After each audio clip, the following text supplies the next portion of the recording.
दोस्तों ABC coaching YouTube channel में आप सभी का स्वागत है। आप लोग कैसे हैं? आशा है कि स्वस्थ और मस्त होंगे और अपने बोर्ड परीक्षा की तैयारी जबरदस्त तरीके से कर रहे होंगे। दोस्तों आज की इस वीडियो में कक्षा 10वीं विषय साइंस यानी विज्ञान की मॉडल सेट 1 का जो है कंप्लीट आंसर देने वाला हूं, तो सभी छात्र अंत तक बने रहें। और आप सभी से रिक्वेस्ट है कि वीडियो को लाइक करने के साथ साथ प्यारा सा कॉमेंट जरूर करेंगे और मुझे कॉमेंट करें कि आप लोगों की तैयारी अभी तक कितनी हुई है। और बच्चों आप सभी से रिक्वेस्ट है चैनल पर पहली बार आए, चैनल को सब्सक्राइब करने के साथ बेल आइकन को प्रेस जरूर कर लेना। तो चलिए दोस्तों क्वेश्चन की ओर चलते हैं। तो देखिए दोस्तों बच्चों आपका सबसे पहला क्वेश्चन आप देख सकते हैं, दिया गया है कि निम्न में से कौन सा पदार्थ लेंस बनाने के लिए प्रयुक्त नहीं किया जा सकता है। दोस्तों जल से जो हम लेंस का प्रयोग कर सकते हैं, बना सकते हैं। कांच का भी जो है प्रयोग हम लेंस बनाने के लिए कर सकते हैं, प्लास्टिक का भी कर सकते हैं, लेकिन बच्चों मिट्टी का प्रयोग जो है हम नहीं कर सकते हैं। इसलिए इसका आंसर क्या हो जाएगा? ऑप्शन डी हो जाएगा। अगला प्रश्न दिया गया है कि प्रकाश की किरणें गमन करती है, तो प्रकाश की किरणें जो है सीधी रेखा में गमन करती है।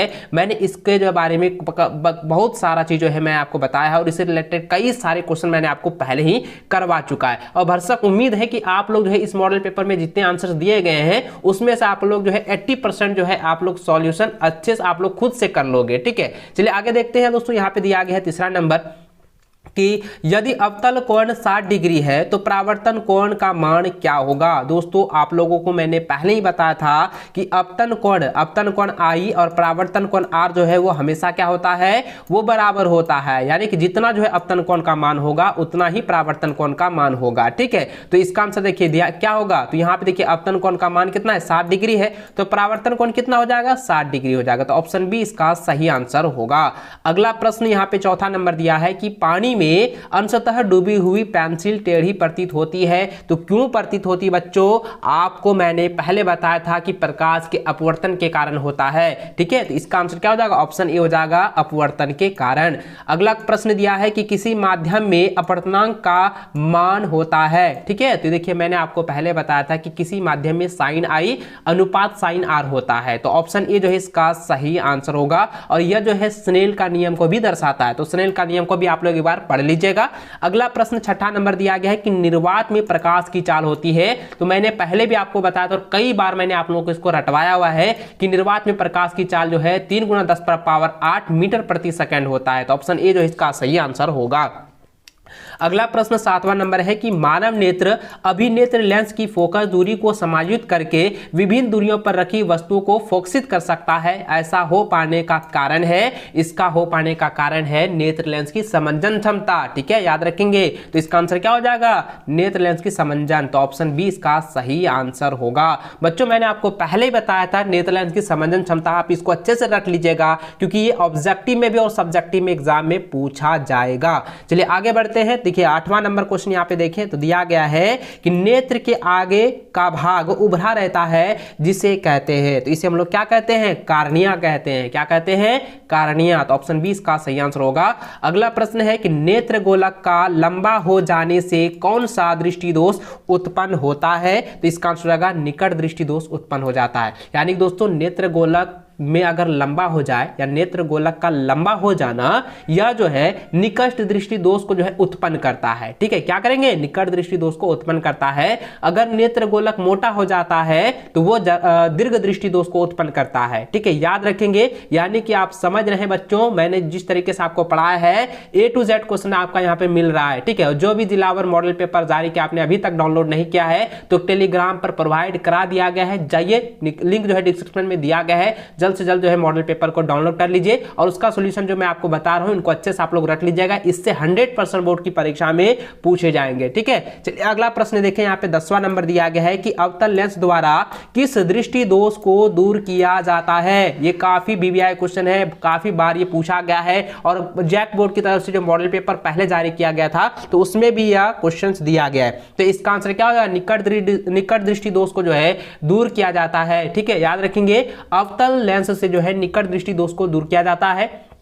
और उत्तल लेंस से जो है दूरदृष्टि दोष को दूर किया जाता है, और बायफोस्की लेंस यानी कि द्विफोस्की लेंस से जो है जरा दृष्टि दोष को दूर किया जाता है। ठीक है, इसको आप लोग अच्छे से याद रखना।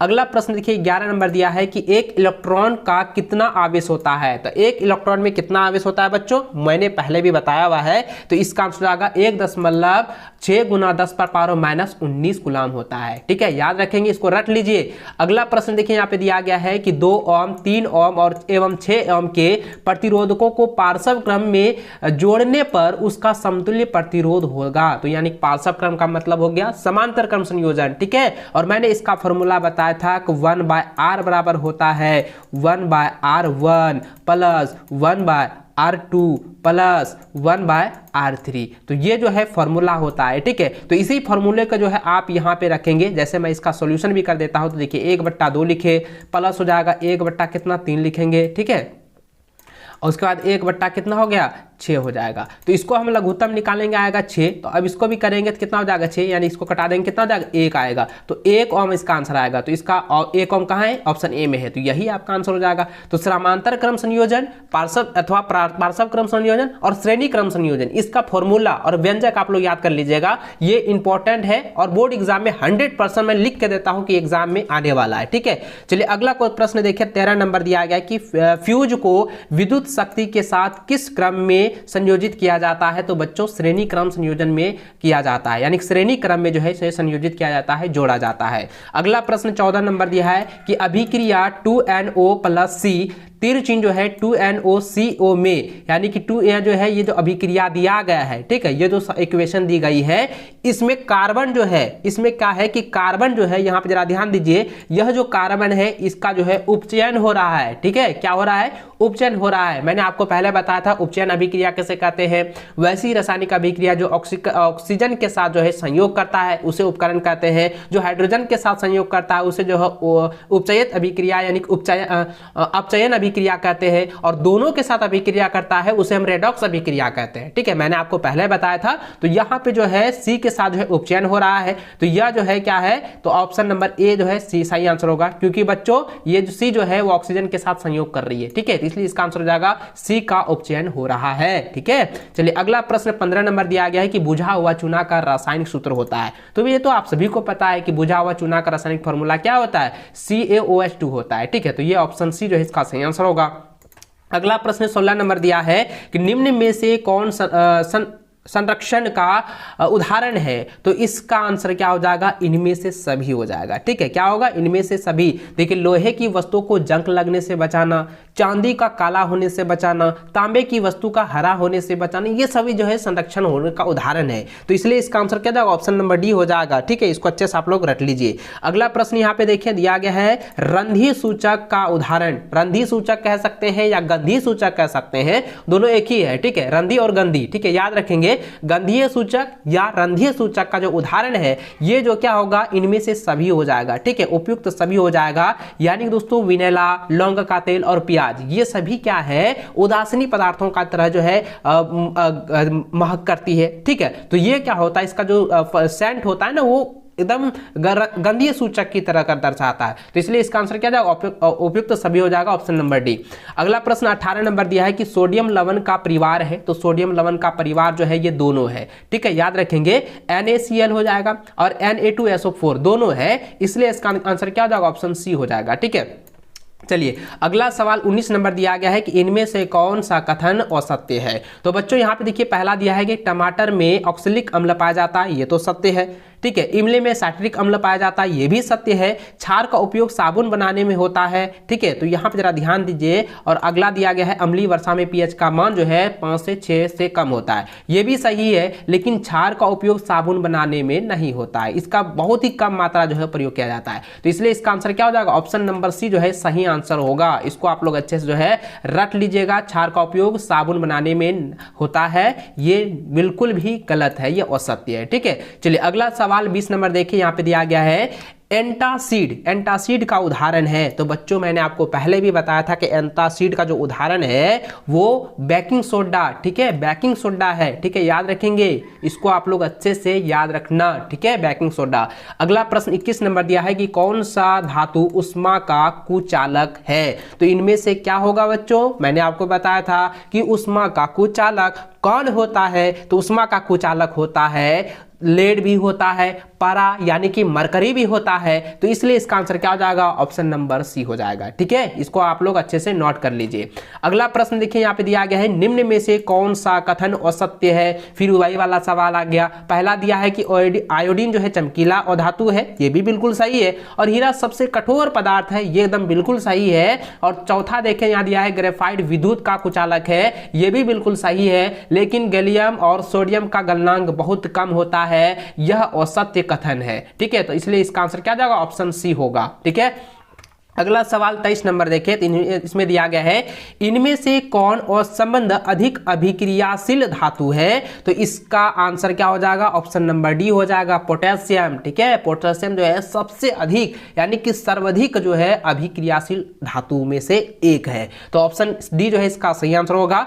अगला सवाल 24 नंबर दिया गया है कि इनमें से कौन धातु जल के साथ अभिक्रिया नहीं करता। यानी इनमें से कौन सा ऐसा धातु है जो जल के जो है अभिक्रिया जो है नहीं करता है। तो इसका आंसर हो जाएगा उपयुक्त सभी, यानी कि ये जो है लेड, कॉपर और सिल्वर, ये सभी जो है अभी जल के साथ अभिक्रिया नहीं करता है। तो इसका आंसर क्या हो जाएगा, उपयुक्त सभी हो जाएगा, ऑप्शन नंबर डी, ठीक है। चलिए अगला सवाल 25 नंबर यहां देखें, दिया गया है सिनाबार किस धातु का एस्क है। तो सिनाबार जो है वो मरकरी धातु का एस्क है, यानी कि पारा जिसको कहते हैं, ठीक है। ऑप्शन ए इसका सही आंसर होगा।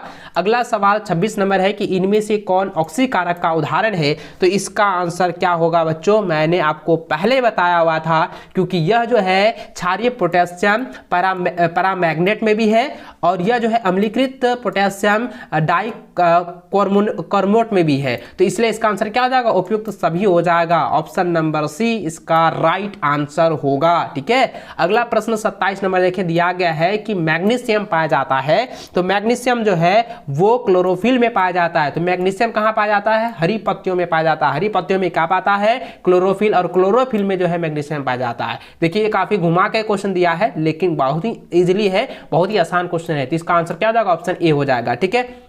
चलिए अगला सवाल 28 नंबर दिया गया कि वृक्क का संबंध किस यंत्र से है या तंत्र से है। वृक्क का संबंध जो है उत्सर्जन तंत्र से है। तो ऑप्शन ए इसका सही आंसर होगा। अगला सवाल 29 नंबर है कि पौधों में भोजन के स्थानांतरण के लिए उत्तरदायी है। तो इसका आंसर हो जाएगा जाइलम और फ्लोएम दोनों है। तो इसलिए आंसर क्या हो जाएगा, ऑप्शन सी सही आंसर होगा, दोनों। अगला प्रश्न दिया है 30 नंबर कि थैलाक्सीन के श्रावण कि कौन सा तत्व जो है आवश्यक है। तो इसका आंसर हो जाएगा आयोडीन, ठीक है। ऑप्शन बी जो है इसका सही आंसर होगा। अगला प्रश्न 31 नंबर है कि कौन सा पादप हार्मोन पत्तियों के मुरझाने के लिए उत्तरदायी है या पत्तों के मरने के लिए उत्तरदायी है। यह भी सवाल एग्जाम में पूछा जा सकता है, इसको आप लोग अच्छे से रट लीजिएगा। और बच्चों मैं आपको बता दूं कि इसका जो आंसर होगा, यानी यहाँ सवाल दिया गया है कि हार्मोन पत्तियों के मुरझाने के लिए उत्तरदायी है, तो इसका आंसर क्या हो जाएगा, एस्बेसिक अम्ल हो जाएगा, ठीक है। क्या होगा, एस्बेसिक अम्ल, ऑप्शन नंबर सी सही आंसर होगा। अगर यहाँ पे ये कहता है कि पादप के हार्मोन के वृद्धि के लिए उत्तरदायी है तो जिबेरियन हो जाएगा, ऑप्शन नंबर डी। लेकिन यहाँ पे सवाल ये है कि हार्मोन के पत्तियों को मुरझाने के लिए या मरने के लिए उत्तरदायी है, तो वो हो जाए एपिसिक अम्ल। यानी एपिसिक अम्ल अगर खत्म हो जाता है तो ये जो है पत्तियां जो है मुरझाने लगता है, ठीक है। तो ऑप्शन सी इसका सही आंसर होगा। अगला प्रश्न है कि वृक्क का संबंध किस यंत्र से है। दोस्तों यह सवाल 28 नंबर में पूछा गया था, तो इसका आंसर आप लोगों को तो पता ही है, उत्सर्जन तंत्र, ठीक है। चलिए अगला सवाल यहाँ पे दिया गया है 33 नंबर की जनन मूल घटना है। जनन का मूल घटना क्या है। तो जनन का मूल घटना है डीएनए की प्रकृति बनना, ऑप्शन सी इसका सही आंसर होगा।